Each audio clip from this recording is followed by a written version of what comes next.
everybody, welcome back to See Elise. Today you're going to see Elise clean and talk about true crime.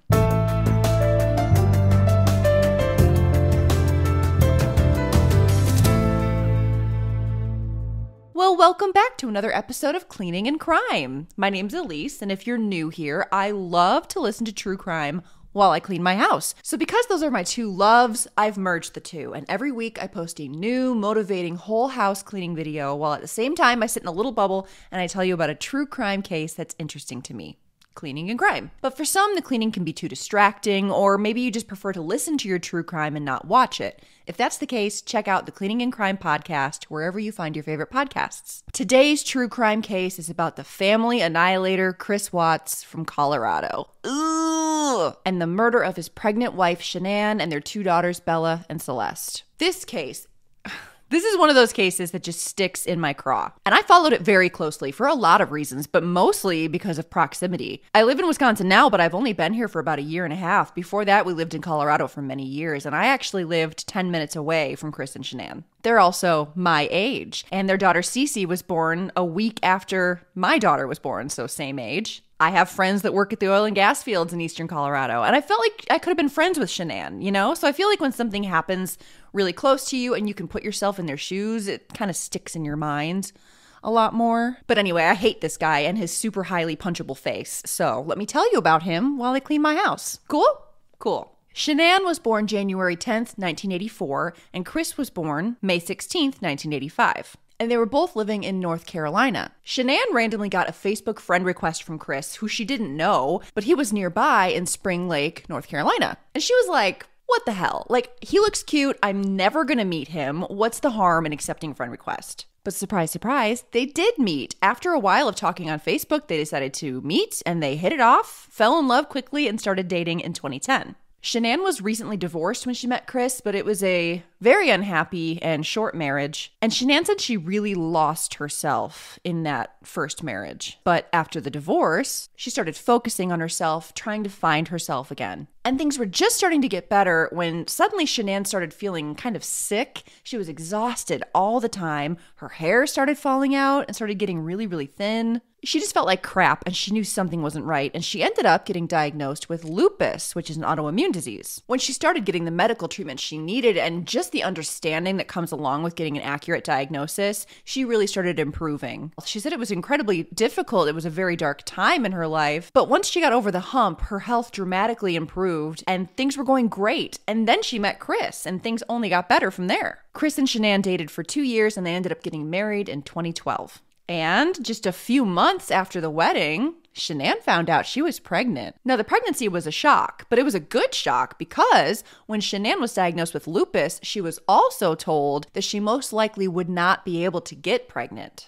Ever. So when she turned up pregnant, she was overjoyed. Now, just before the pregnancy, Chris and Shanann had gone on a vacation to Colorado, and they loved it. I mean, it's gorgeous there. And while they were there, they decided, we should live here. This is stunning. Let's move here. So after the wedding, they settled in Frederick, Colorado. Their first daughter, Bella, was born that same year on December 17th, 2013. And 2 years later, they had their second daughter, Celeste, who they called Cece, on July 17th, 2015. Chris worked for Anadarko Petroleum at an oil and gas field as an operator, and Shanann worked at a children's hospital. But after she had the girls, she decided to quit that job and stay home and work for an MLM called Lavelle, selling Thrive, which was a diet and lifestyle nutritional supplement thing. Now, because of her job, Shanann was online constantly. Part of the job is being super active on social media, and she went on Facebook Live all the time. I think that's part of the reason why this case got so much attention and interest. Like the fact that there was so much footage of the family online, like Shanann telling their life story, photos and videos of the kids, tons of videos of Chris playing with the girls. I mean, the documentary made itself. But Shanann busted her ass spending all of her extra time on her job. She had excellent sales numbers, she got to go on trips, and she even won a free Lexus from the company. Shanann was super outgoing, and she was very natural on camera sharing her life. Whereas Chris was very shy and introverted and awkward on camera. Not everybody likes a camera being shoved in their face.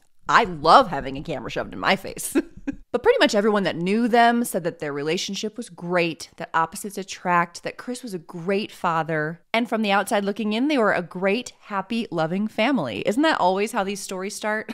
Despite all of this, the family was having some money troubles. They ended up filing for bankruptcy in 2015. They had some debt. They also had a very large mortgage payment of over $3,000. And they also had a bunch of overdue bills with their homeowners association because they weren't paying their monthly dues. They were bringing in about $90,000 a year, but the bottom line is they were struggling a bit with money. They had mouths to feed, bills to pay, and friends said that they were living a bit above their means. In early 2018, Chris told Shanann that he wanted to try for a third baby. Shanann assumed that it's because he wanted to try for a boy since they had the two girls. And it actually didn't take long before Shanann found out she was pregnant again. Shanann got a shirt that said, "Oops, we did it again," and presented Chris with the positive pregnancy test with a camera in his face while live streaming his reaction on Facebook Live. You can watch the reaction video and many other videos that Shanann put online, either online on YouTube or in the Netflix documentary. And people later really discussed this video a lot because they thought Chris didn't seem excited and that he was acting strange. But it can be pretty awkward to have a camera in your face while you're receiving big news like that. And honestly, he seemed a little weird and unexcited in every video I saw him in, But anyway, Shanann was pregnant with baby number 3. She was super excited and she planned a gender reveal party for August, which would be a couple of weeks after the anatomy scan. Not long after Shanann informed Chris that she was pregnant, Chris bumped into a coworker named Nicole Kessinger. Nicole worked for Anadarko in the environmental department, and she would bump into the operators when she went to the break room to put her lunch in the fridge. And I guess Chris saw her and thought, well, she's cute. So he went to her office for some reason and struck up a conversation. And I guess the two had a bit of a spark. So Chris and the coworker Nicole start talking, emails and texts, that sort of thing. Now, not long after Chris and Nicole started up their work friendship, Shanann and the girls actually were leaving to go on a large vacation. So Shanann and the girls left on June 27th to go to North Carolina to visit friends and family for 6 weeks. So basically the entire summer. Chris obviously worked, so he couldn't go with to the entire vacation, but he was planning on going to North Carolina for the final week of the vacation so that they could all fly back to Colorado together. The night before the girls left, so the 26th, neighbors reported hearing screaming and arguing, and they reported seeing Chris and Shanann out in the driveway yelling at each other. We don't really know what that was about, but not the best send-off when you're about to leave your husband for 6 weeks. Now, as soon as his family left for 6 weeks, Chris saw an opportunity to do whatever the hell he wanted. He was living the bachelor life for a month and a half. So naturally, he reached out to his new buddy, Nicole. Now, before you get mad at Nicole, the girl didn't know at first. Chris told Nicole his wife and girls left him and were in North Carolina, so she knew he had 2 daughters, but he also told her that they were separated and that they were practically divorced. Oh, don't worry about it. We're almost divorced, 10 more minutes, don't even worry about it. And it was easy to believe because Chris's house was empty, they were gone. So while Shanann and the girls were in North Carolina, Chris and coworker Nicole's relationship intensifies, and it goes from an emotional affair to a full-blown affair. And right away at the beginning of the trip, Shanann knew something was different with Chris. He wasn't answering calls and texts. He was very, very distant. He was much less affectionate than he usually was. Right away, she knew something was up. On July 7th, phone records indicate that Nicole called Chris on the phone for the first time. It was a 2-minute conversation at midnight. Then the evening of July 7th, Chris's cell phone pinged at multiple restaurant bar locations at the Outdoor Orchard Mall. While Chris was out, he missed calls from Shanann. And the next morning, he texted her an excuse that he was so sorry he missed her calls. He was completely exhausted from the heat at work that day and went home and went to bed early. Shanann asked him if everything was okay. He seemed like something was wrong. And he replied, no, he was just tired and stressed from work. Shanann wasn't really buying it. And she said, I keep trying to talk to you, but I have to dig it out of you. I love you and I miss you, but I feel like all you want to do is work out and sleep, and I miss you. I just wish my husband wanted to talk to me. Chris did seem to work out a lot, which is, great, but he seemed to want to work out a lot. And he had recently lost a bunch of weight. He went from about 250 down to 180. So it's a significant weight loss. Good job. But Shanann had noticed that all he wanted to do was work out, run, work, and sleep. and they just weren't really spending a lot of time together, and she missed him. But he managed to pull himself up by his bootstraps and go out after work with Nicole. Funny how that works. Records show that Shanann frequently texted, called, and FaceTimed Chris, and he wouldn't answer. One night she FaceTimed him several times and he didn't answer. And the next day he texted her, "I'm so sorry. I didn't see those FaceTime calls. They rang on my work phone." And Shanann replied, "I don't give a fuck about a missed call. You call your kids at night. You call your kids in the morning to say good morning. I thought maybe you would miss your family." So things were tense. In North Carolina, Shanann brought the kids over to her in-laws to go see their grandparents, so Chris's parents. And I guess while they were there, Shanann had a fight with Cindy, Chris's mom. Now, there are two sides to the story. Isn't there always? Shanann told it as, Cece had a bunch of food allergies, and Cindy brought out some ice cream while they were there, and it contained every ingredient that Cece was allergic to. Shanann saw it and said, "Please make sure you don't give Cece any of that ice cream. She's allergic. She can't eat that, so be careful." Then Cindy argued with her and said she had no freaking clue that Cece even had any allergies. They argued, and then Cindy ended up kicking Shanann out of the house. Cindy's side of the story was that when Shanann saw the ice cream, she started screaming. She went crazy, yelling that Cindy was trying to kill her baby on purpose. The argument got so out of hand that Cindy asked Shanann to leave. So, very different versions of the story. But there's definitely tension between Shanann and her in-laws. Shanann then texted Chris and said, "You need to call your dad and let him know that you don't appreciate that they almost killed Cece with their actions." And Chris replied, "Absolutely, I totally agree, especially since the kids are involved." Whatever that means. And he said that he was going to take care of it. Then a few days later, Shanann had a birthday party for Cece, and the in-laws did not come, despite the fact that they said they were going to be there for Cece's birthday party. Shanann texted her friends about all of the in-law drama and about how she was mad that they didn't come to their granddaughter's birthday party. And she told one friend, "I don't ever want to see them again." So it sounds like Shanann was fixing to possibly cut the in-laws out of the kids' lives. But this wasn't about allergies or ice cream. This was anger built up over years, in my opinion. Because apparently, ever since Chris and Shanann got together, Chris's family, especially his mother and sister, did not like Shanann at all. They didn't like a thing about her. Chris said that his mom would always say Shanann was nowhere near good enough for her son. And Chris's family didn't even go to Chris and Shanann's wedding. That's how much they didn't like her. And when they moved to Colorado, Chris's family said, "Oh, Shanann's just trying to move Chris away from us." And here's Shanann on this trip, and she has to spend time with her in-laws that don't like her without Chris there as a buffer. That's a situation that's not going to go smoothly. That's a situation that even ice cream can ruin. And I'm left wondering, why was Chris incapable of having a conversation with his family, setting healthy boundaries, standing up for his wife and his new family? Like, was he not pissed that his own family didn't go to his own wedding? So Shanann's mood was really taking a hit. A bit of a damper on the vacation. She's tired. She's pregnant. Her bitch-ass husband won't call her back. And again, this wasn't normal for Chris. It was obvious that something was going on, that something had changed. Chris was usually very affectionate, lovey-dovey, grabby, like he was an ass grabber and a public kisser. They were a PDA couple. But now that she's pregnant and out of town, suddenly he's a completely different person. So very frustrating. So Shanann starts to think it's the fight with the in-laws. He must be mad at me, or his family must have gotten to him. Things were fine before I left, and now they're not fine. And that's the only thing that's happened. So it's either that or there's someone else. Like, she's not a fucking idiot.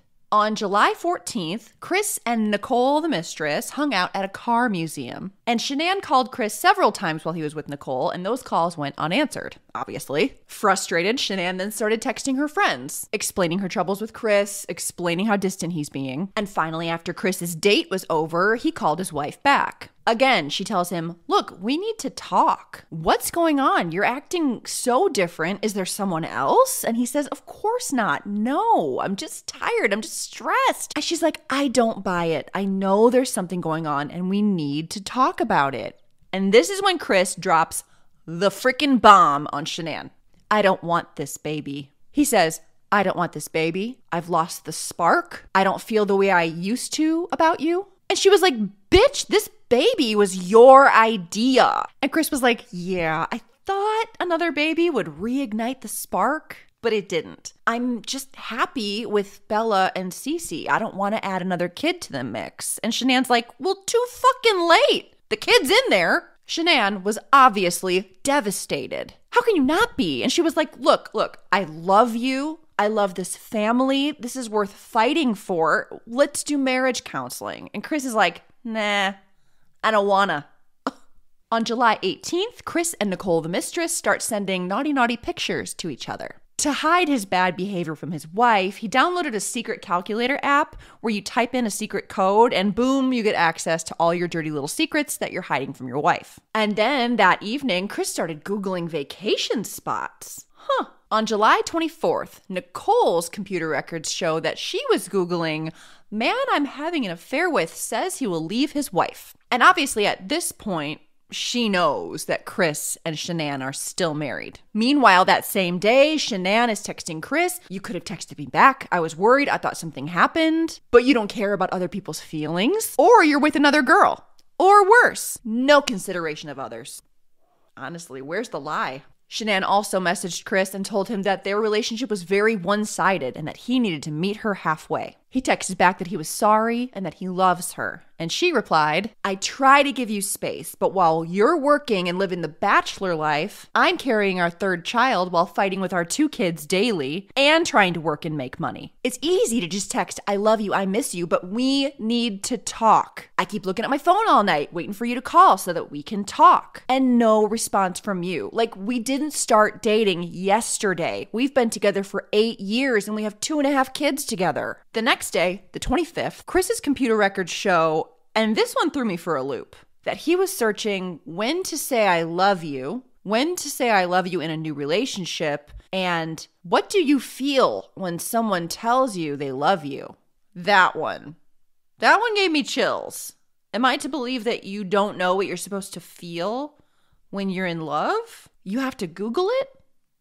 On July 28th, Chris and Nicole went on a trip to the sand dunes. They took a ton of pictures and videos together, and Chris put them in his secret calculator app for storage. The final week of the North Carolina trip, on July 31st, Chris flew out to meet his family. And when he landed, the girls greeted him at the airport. He hugged and kissed Shanann, and then they went about the rest of their vacation. While the family was at the beach, Shanann was texting her friends. He's only kissed me once since he's been here, and that was at the airport. He didn't even grab my ass. I just want to cry, not seeing each other and no sex for 5.5 weeks. And he won't touch me. Her friends were super supportive, like, what the fuck is wrong with him? Tell him how you feel. And Shanann was like, I did. He won't talk to me. On August 3rd and 4th, Chris was on his phone a lot, getting lots of texts and dirty pictures from Nicole, which he was transferring to his calculator app, all while he's on vacation with his family. Shanann's family reported that Chris was very quiet and distant. Meanwhile, Nicole, back in Colorado, was Googling Chris Watts, Shanann Watts, looking at their Facebook pages, and she also spent a lot of time looking at wedding dresses.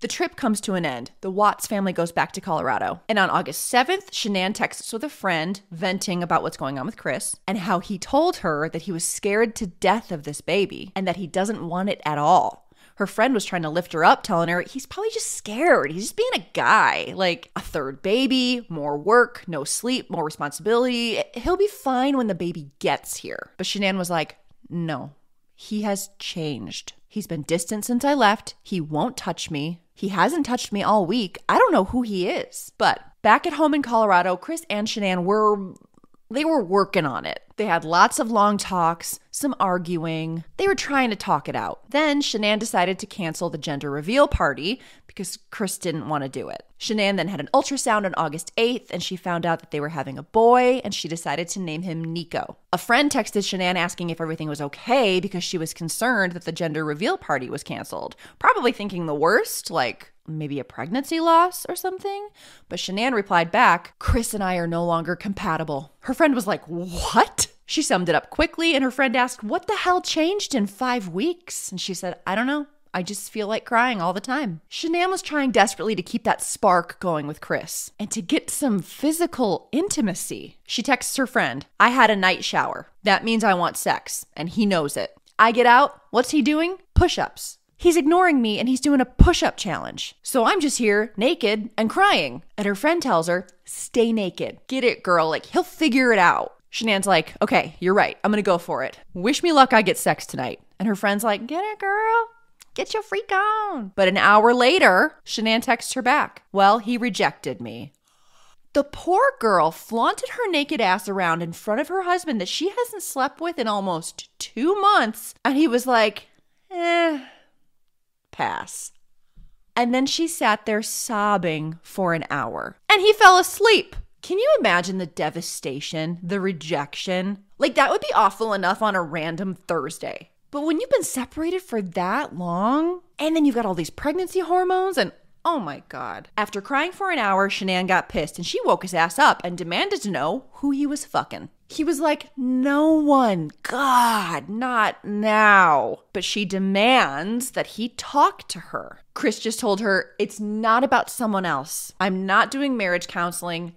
I'm just not into you anymore. Shanann was texting all of her friends. They were rallying around her. She was like, I will fight him for full custody. I don't want to be a single mom to 3 kids, and I can't afford to be a single mom to 3 kids in Colorado. And the mortgage is in his name. It seems that Shanann, during these couple of weeks after the vacation, was just giving it her all, and that Chris was just on autopilot and was hoping to be left alone. But she was really trying. Shanann finds a book about building loving relationships, a marriage counseling adjacent book. And she asks Chris, if I buy this, will you read it? And he's like, yeah, sure, whatever. And she orders it from Amazon and it's going to be delivered on August 10th. Shanann and Chris were having all these long talks. And if they went well, Shanann would get a burst of hope and she would text her friends, we had the best talk yet. They managed to do some cuddling. Chris finally slept with her. So Shanann thought that she was getting through. Chris would later say that sex was awkward and uncomfortable.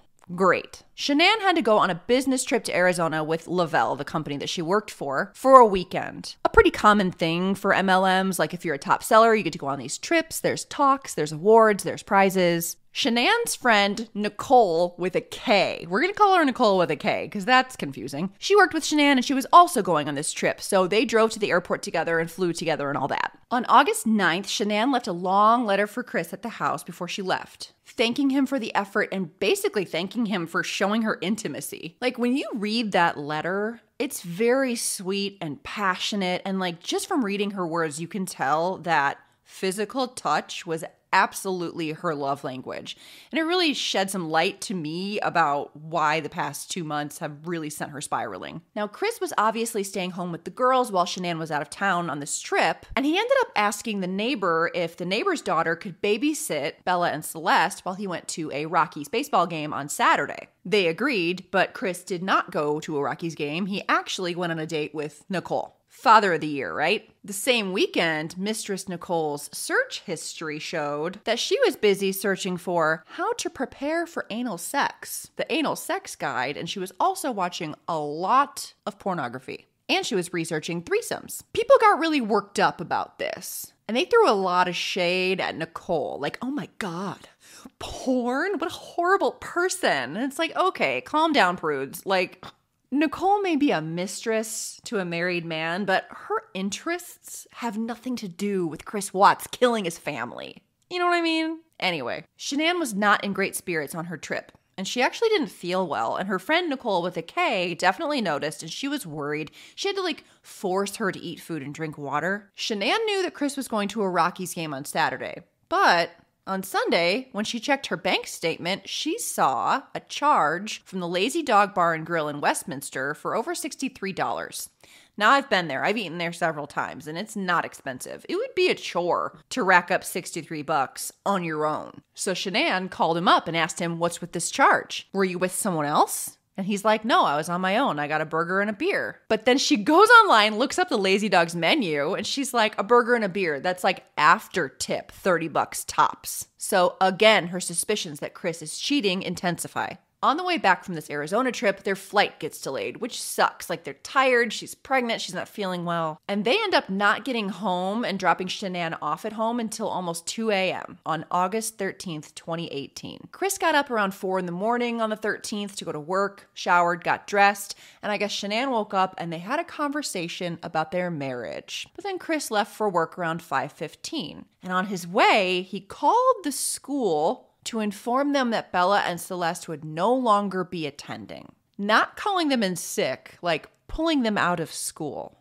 What the fuck? The morning of August 13th, Shanann had a doctor's appointment just a couple of hours after she landed. And it was an ultrasound appointment, so it was a more important one in the grand scheme of things. And Shanann was on her friend Nicole with a K's mind. She was worried that Shanann didn't feel well while they were on the trip. She knew all the shit that was going on with Chris. And she called Shanann to check in, but she didn't get an answer. So she texted her and was like, hey, just let me know how your doctor's appointment goes. But when she didn't hear back in a while, she started calling again. And she called several times rapid fire and got no answer. And Nicole with a K was like, So she texted Shanann. She's like, look, I'm worried. I'm coming over. Nicole with a K gets to the Watts house. She starts ringing the doorbell, knocking on the door. She's not getting any answers. The door is locked. She can't get in. Now, they had a video doorbell, so all of the movement and attempts to get in the door were sending alerts to Chris's phone. Nicole calls Chris and asks him, have you seen your wife? Do you know where she is? Do you know where the girls are? I'm not getting a hold of them. And Chris tells her, all I know is she said she has a play date. She hangs up and she starts looking in the windows, and she looks in the garage window and she sees the Lexus in the garage with the 2 car seats in the back seat. She's like, They didn't go on any play date. They didn't go anywhere. Something's really wrong. So she starts trying the door again. She starts randomly punching numbers into the garage keypad. She starts going around the house looking for open doors and windows, like trying to break in. And all of this movement is again sending alerts to Chris's phone. So Chris calls Nicole with a K and he's like, what are you doing? Quit trying to break into my house. She's not home. She's on a play date. You need to leave the property. Nicole tells him, I'm looking in your garage right now. The Lexus is here. The car seats are here. And Chris tells her, I don't know where she was going. Maybe she walked. Nicole's like, I'm going to call the police. And Chris is like, don't do that. Don't get the police involved. Nicole's like, screw you, hangs up, calls Shanann's doctor's office and asks the receptionist if Shanann showed up to her appointment. The receptionist told her no. So Nicole with a K hung up and called the cops. Can we take a moment for Nicole with a K and acknowledge what a great fucking friend she is? Cops get there, Nicole fills them in, and she starts calling Shanann's parents in North Carolina, hoping that maybe they know a garage code or something, because Chris sure as shit isn't helping. They did not. The cops call Chris and tell him, you need to come home. And he tells them, I'm actually already on the way. They ask him for the garage code, and he says, keypad doesn't work. You can watch everything that happens next online or in the Netflix documentary. And when I tell you, people picked every second of this apart.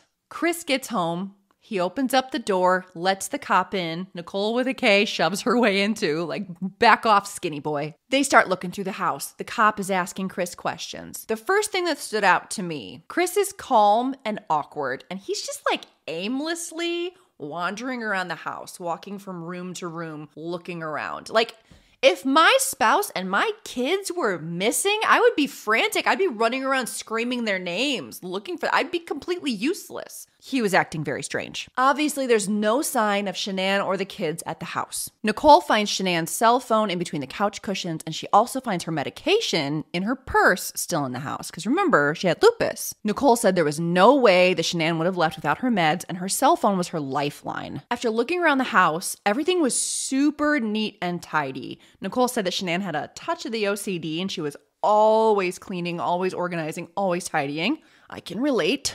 So there was obviously no sign of a struggle. The sheets were also missing from the main bedroom and the kids' bedrooms, so bare beds. And the marriage counseling book that Shanann ordered was in the recycling bin. Chris at one point awkwardly comes out of the bedroom holding Shanann's wedding ring and said he found it on the nightstand on her side of the bed.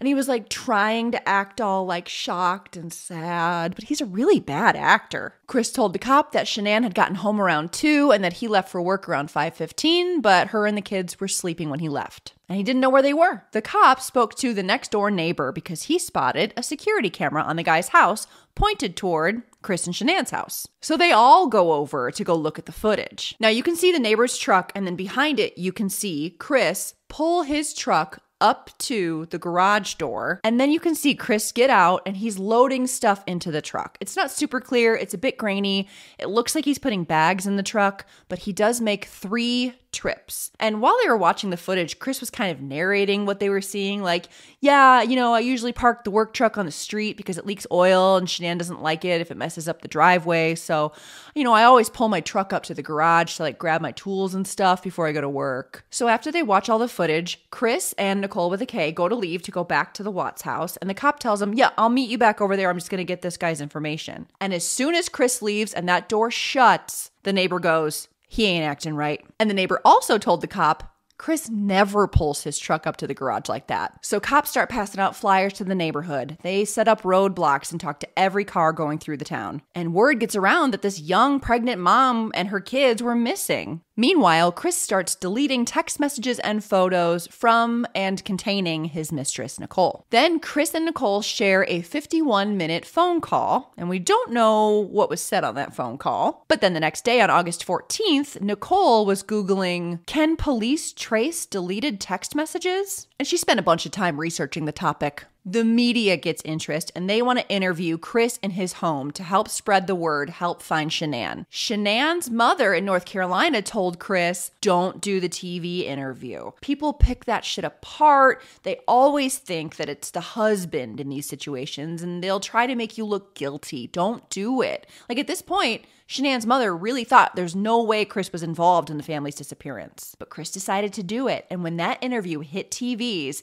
Shanann's mother was like, thank God he did that interview because she was right. It made him look guilty as fuck. Now, like I said, I lived 10 minutes from Chris and Shanann, and as soon as she went missing, people I knew were sharing the news stories on Facebook. My neighbors were outside talking about it. It was the talk of the town. And I will never forget watching this live news interview on my local news while I was sitting on the couch drinking coffee. I will never forget it. And as soon as I saw his stupid face and his stupid smirk, I looked at my husband and I said, oh, this guy, he killed his family. So Chris was awkward. He was rocking back and forth. He was stammering. He was saying a lot. He kept smiling and smirking and laughing. It was super unconvincing and uncomfortable. I will leave a link in the YouTube description box so you can watch a video of the interview. But it's just so uncomfortable. And also, dead fish eyes. Nothing is more of a giveaway to me than dead fish eyes. I'm telling you. Unsettling. Now, after police didn't find Shanann and the kids, and after Chris looked super freaking guilty on TV, they brought him in for questioning on August 15th. So 2 days after they went missing. Chris was asked if the two were arguing, and he was asked if he was having an affair, to which he said, nah, I wouldn't do that. But Chris was quick to say he thought Shanann may have been having an affair. The investigator told Chris that he was a suspect and they needed to rule him out and asked him to take a lie detector test, and Chris agreed. The investigator that administered the lie detector test was pretty hilarious. She explained how it was going to work, and she was like, right now, one person knows what really happened. And after this is done, 2 people are going to know. And she also said, if you had anything to do with Shanann and the girls going missing, it would be really stupid for you to be here right now. It would be really stupid for you to take this test, wouldn't it? But he takes it. And as he's answering the questions, he is stiff as a board. And at one point, the investigator was like, I'm really going to need you to just breathe normally. And in my head, I heard her be like, I'm just going to need you to not be so fucking suspicious. Anyway, he failed. He failed by a wide margin. He super failed. Meanwhile, while they're doing the test, a coworker came forward and brought Chris's GPS from his truck. And he also said that he found emails between Chris and Nicole proving a relationship. Also, while Chris was being interrogated, Nicole, the mistress, was at home Googling Shanann Watts, and she's watching the TV interview that Chris just did. And she found out from the news that Shanann was 15 weeks pregnant. And she was like, what the fuck? So Nicole, the mistress, decided to come forward and talk to the police. She told them everything about the relationship, gave them her side of the story, and she told the police that when she watched the interview that Chris did on the news, his eyes looked different, like he had no soul, and that he just looked like a different man. So investigators start grilling Chris. They're like, you failed the lie detector test. You need to tell us what really happened. And Chris is like, I didn't lie on that test. The woman investigator says, we're convinced that they're dead, okay? You need to tell us where their bodies are. did Shanann do something? Did she do something like hurt the kids? Something that made you have to hurt her? Chicks are crazy. And Chris then gets really antsy, and then he says, can I talk to my father? I want to talk to my father, because he knew his dad was outside. So they let him. They bring Chris's father in, and they leave them alone. Chris is crying now, and that investigator had just spoon-fed him a really good idea. So Chris tells his dad, I don't want to protect her anymore. She hurt the girls. She strangled them, and I had to hurt her. He whispered it because he's a little bitch. That cop handed him that BS, and he's like, actually, that sounds like a pretty good idea. He threw his dead wife under the bus for his kids' deaths and used that as an excuse for why he killed her, and she couldn't defend herself. What a coward. So Chris confesses through tears, and he tells them where to find their bodies. At his job site. They used his truck's GPS to identify where he went, and then they sent drones out to the location because it was pretty expansive. In the footage, they see a bed sheet crumpled up on the ground. And nearby that, they find disturbed earth. So they show the drone shot to Chris, and he confirms that the bed sheet was wrapped around Shanann, and the disturbed earth was where he buried her. They asked him, where are the girls? And he pointed on the photo, and the investigator said, are they in the oil tanks? And he nodded. Now, at first, Chris stuck to the story. Him and Shanann had talked about their marriage that morning, and it was a very emotional talk, and that Shanann was obviously not happy about it. He said then he left the room briefly, and when he came back in, he saw on the baby monitor that Shanann was strangling the girls. What, one in each hand? What the fuck, Chris? He said by the time he got in the room, the girls were blue, and he snapped, and he had to strangle her. Afterward, he panicked, and he didn't want people to think Shanann was a monster, so he disposed of their bodies and hoped people would just think that they ran away, that she left him. Okay, Chris. He said after he killed Shanann, he wrapped all three of them in sheets, pulled his truck up to the garage, put their bodies in the truck, drove to the job site, buried Shanann, and dropped both the girls in one of the oil tanks. This is graphic and awful, so feel free to skip ahead if you don't want to hear it. There's a hole on top of these 20-foot tanks. It's a hatch that's about 8 inches wide. There was a tuft of blonde hair on the side of the hatch, indicating that Chris had a difficult time fitting the oldest girl, Bella, through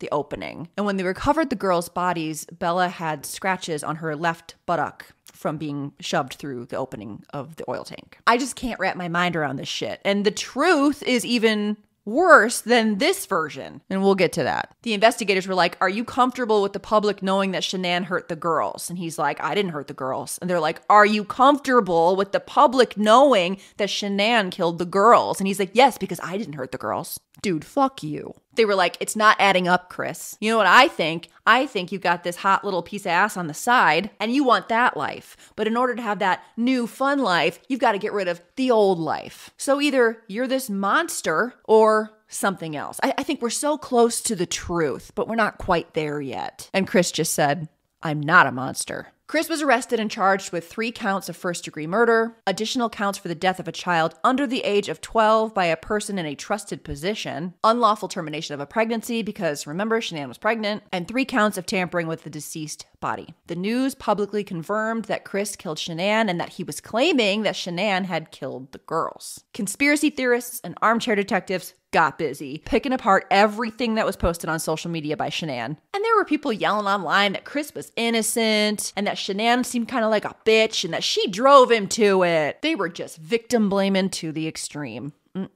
Prosecution was going to go for the death penalty, but Shanann's parents actually requested that they not go for the death penalty because they didn't want any more death. So Chris was offered a plea deal to avoid the death penalty if he pled guilty. And he agreed. And on November 6th, Chris pled guilty to all 3 murders. And on November 19th, Chris was sentenced to 5 life sentences, 3 consecutive, 2 concurrent, without the possibility of parole, plus 48 years for unlawful termination of the pregnancy, and 36 years for 3 counts of tampering with a deceased body. Chris is serving out his life sentences at the Dodge Correctional Facility in Wisconsin.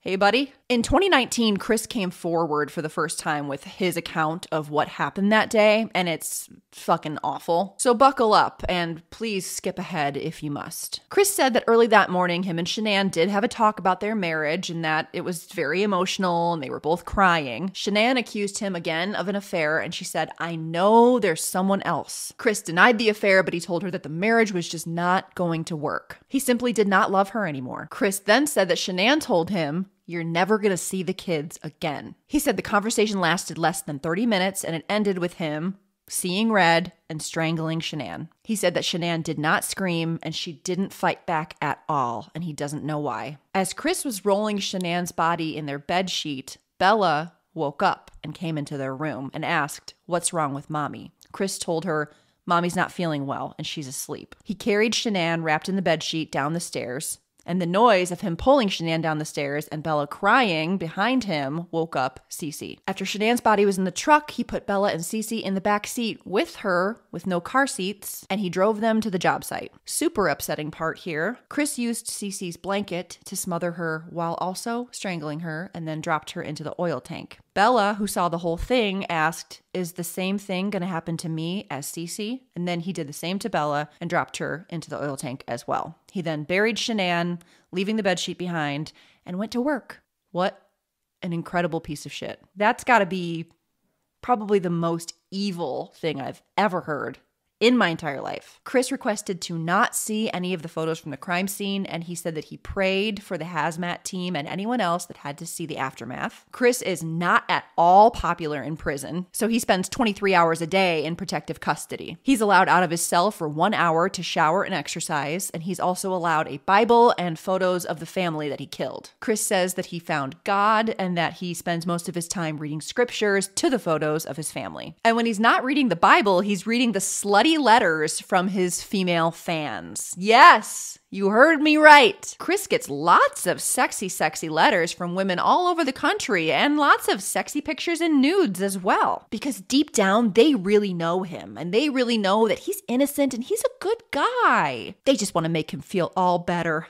I'm gonna fix him. Plus, he's like so cute. And that is the terrible, horrible, awful story of Chris Watts, who is an absolute piece of garbage. Stop writing him letters, stop sending him nudes, and just let him rot away in his prison cell like he deserves. Rest in peace to Shanann and Bella and Cece and Nico. And I hope Shanann's family finds some sort of peace knowing that Chris is locked up forever and never getting out. And public service announcement, if you're thinking about killing your family because you don't want to be married anymore, try divorce first. Thank you so much for watching today's episode of Cleaning and Crime. I'm sorry that it was a dark one.